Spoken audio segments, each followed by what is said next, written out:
Hey everybody, thanks for stopping by. It's Chris with Inside the U. Here's my instant reaction to Miami's 35-14 win over Georgia Tech. There's a lot to get to because personally I think this is the best win, best performance by the Hurricanes this season. I do think that's a lot to be commended for. A lot of positives in this one in a season full of negatives, but I want to stick with the positives in this one.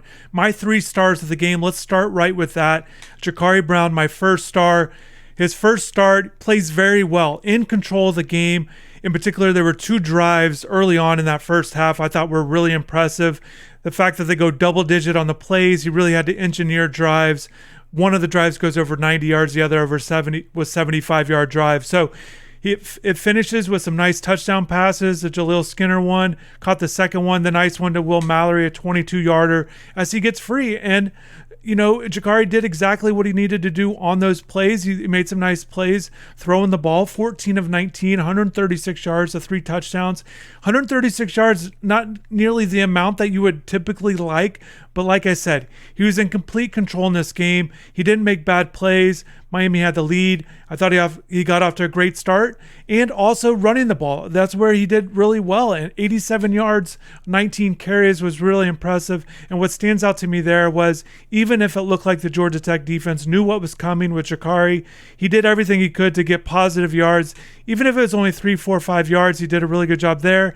And as you saw, he had the capability of breaking them. And you saw late in the game a really impressive 24-yard run down the sideline in a pivotal drive. Miami's holding on to this 14-7 lead in the fourth quarter, and he gets that drive there.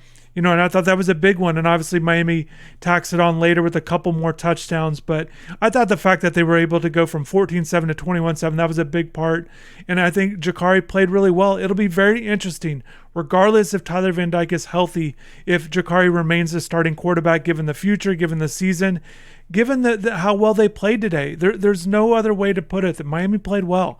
And also I want to get to my next 2 stars, but I do want to talk briefly about Josh Gaddis. I think he deserves a lot of credit with how he called the game today.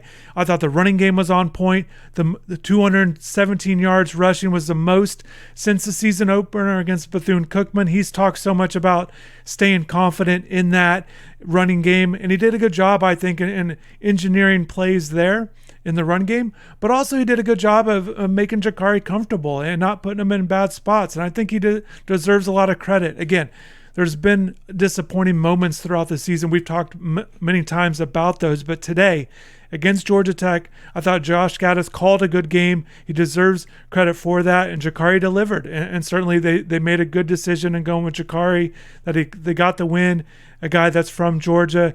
They go with Jakari over Jake Garcia, a bit of a surprising move, but based on how last game went, based on how Jake's been playing lately with the turnovers, you understood why they went with Jakari, and he delivered.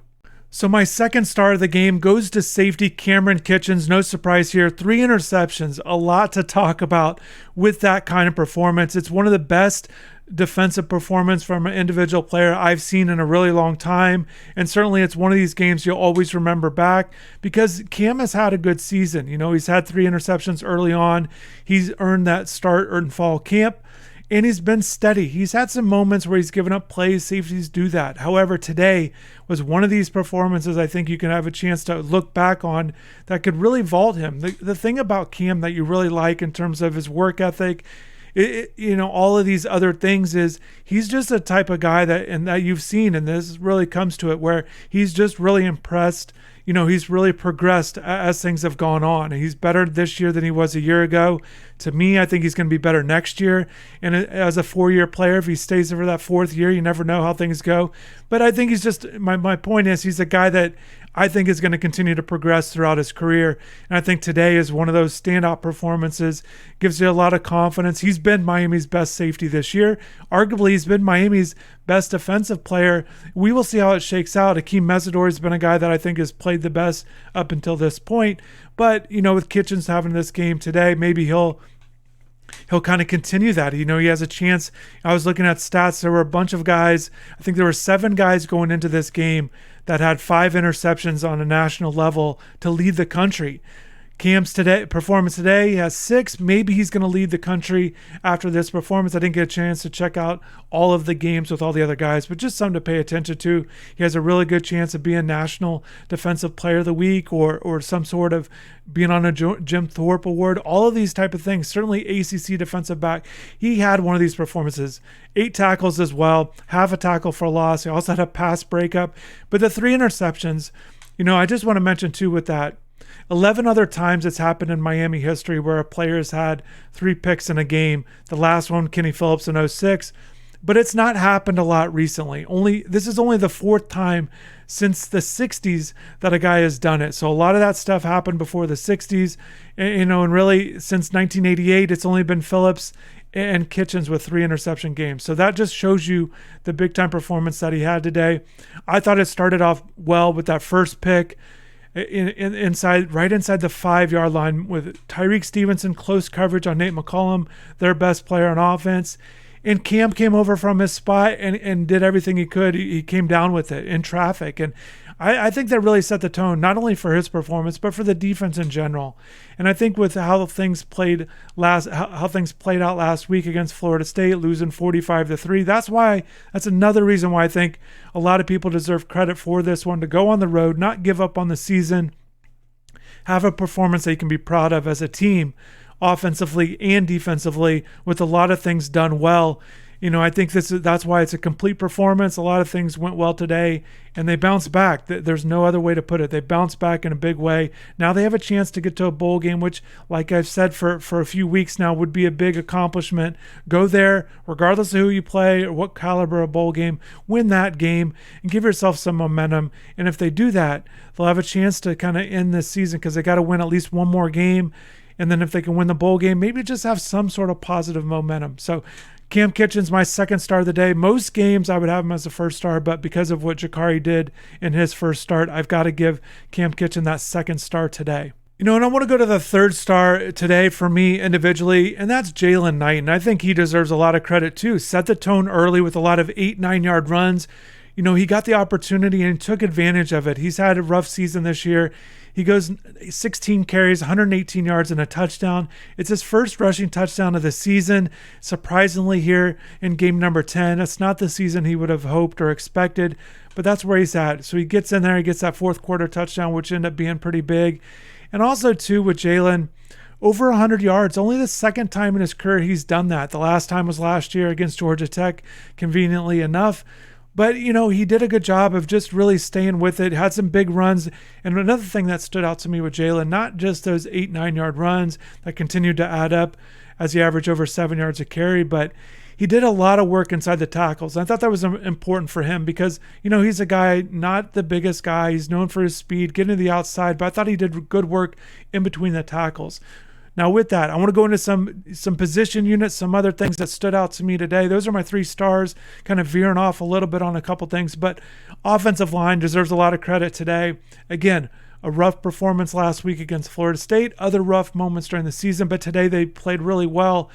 They did a good job of keeping Jakari comfortable. Jakari, when he did throw the ball, and I was very interested to see how often they were going to throw it, but he threw it 19 times. He ran it 19 times. So the dual split there, but the offensive line did a good job of protecting Jakari, gave him time for the most part, just a good performance. And then Lawrence Seymour stepped back in there at left guard with Jalen Rivers going down with an injury last week. Seymour played better than he's played in the past, so that was good to see. I know Ja'Kai Clark returning back to Georgia, that was good for him.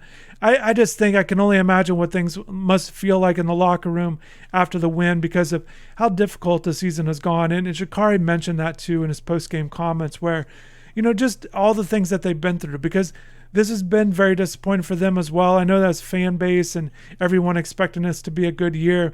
And it's been disappointing for the players, a lot for them to take as well. The transition with the new coaching staff, the losses, the blowout, things like that. So it's not been a good year for them. So I can only imagine what today must have been like. Best game of the year. Again, a lot of different units. They were able to run the ball well. They were able to throw it well enough, get passing yards and get passing touchdowns, and they were efficient. They're good, over 70% completion percent there, so that was good. And then defensively, up until that 4th quarter, And I know Georgia Tech, started to get some things going as Miami sat back a little bit, but both quarterbacks threw 2 picks. That the guys that went in there, they couldn't get the running game going. Really, the only positive for Georgia Tech's offense was Nate McCollum, over 100 yards receiving and gets that touchdown. But Miami just did a really good job of keeping things in control. Some of these other games that they've played in, they've just not led. They've not been in control. They're always chasing. They've come up short. But today they were in control early. Even though in that third quarter, it looked like Georgia Tech was gaining some momentum after that late touchdown there in the second quarter, Miami did a good job. Again, didn't pile up the big stats. Adjustments were made by Georgia Tech. And as Josh Gaddis was continuing trying to control the offense the best he could with how things were going, but they broke free there in that fourth quarter. So that was good that Miami continued to get points because they needed to. Georgia Tech gets that last one. But I just thought defensively they did a really good job of staying in control. And I think that's my big takeaway with this game. Individual performances, those guys stood out, the 3 that I mentioned in particular. But Miami just controlled the game from the onset, getting that early touchdown on the first drive. They get the early interception, and they could really build off of that. In a season with a lot of disappointments, Miami improves to 3-0 in conference games on the road. Certainly it's going to be a big test. Their biggest test of the season, playing at Clemson next week, and Clemson improved to 9-1 with the win today. So we'll see how everything goes moving forward. I'm very curious to see the quarterback situation. But we've been waiting for this. I think that's the big thing. We've been waiting for something positive to build on. And certainly with Jakari being a true freshman, Jaleel Skinner gets his touchdown there, a true freshman. Wesley Basaint makes his first career start at linebacker. We've been waiting on that. Some guys had some really good individual performances, and they can hopefully build on this moving forward. I also want to mention Kevin Steele. Earlier this week, heading into the game, I wrote an article in my defensive notebook that I write every week on InsideTheU.com. This is the first time Miami's given up 3 games of at least 45 points in a season. So they did not do that today. Once again, a bounce-back performance. We talked about the offense, the team in general, but Kevin Steele and his defense did a great job as well. So once again, a lot of positives defensively to build on moving forward. Certainly a big test against Clemson on the road, but we'll see how Miami plays. Clemson got popped recently, so we'll see how Miami does. Certainly no one's expecting Miami to win this game. Miami's certainly playing hard, as you can see by today's effort. So we'll see how things go. Definitely stay locked in. Also, more post-game coverage. Also, I do want to mention one of the things that we always provide on the website is just the pro football focused grades, how each player graded out, as well as the top performers, as well as the snap count. So definitely stay locked in on that. We'll see how everything goes moving forward as Miami tries to become bowl eligible. Improving to 5-5. Drop in the comments below who was a star of the game that you felt played really well. I think the 3 guys I mentioned were really obvious, but who was somebody that you were impressed with? I'll throw out another guy. I thought Frank Latson, only 2 catches, but 2 big catches, 42 yards, important catches on the catches he made. That certainly wasn't a big statistical performance. Brashard Smith, another guy, 4 catches, but they seemed to make a difference. And Brashard got that start at running back there in the backfield. That kind of showed to me that Josh Gaddis was willing to mix things up and do whatever he can to kind of put some different looks out there. And once again, Miami stayed in control, gets the win, but definitely drop in the comments below. Thanks to everybody for watching, and take care.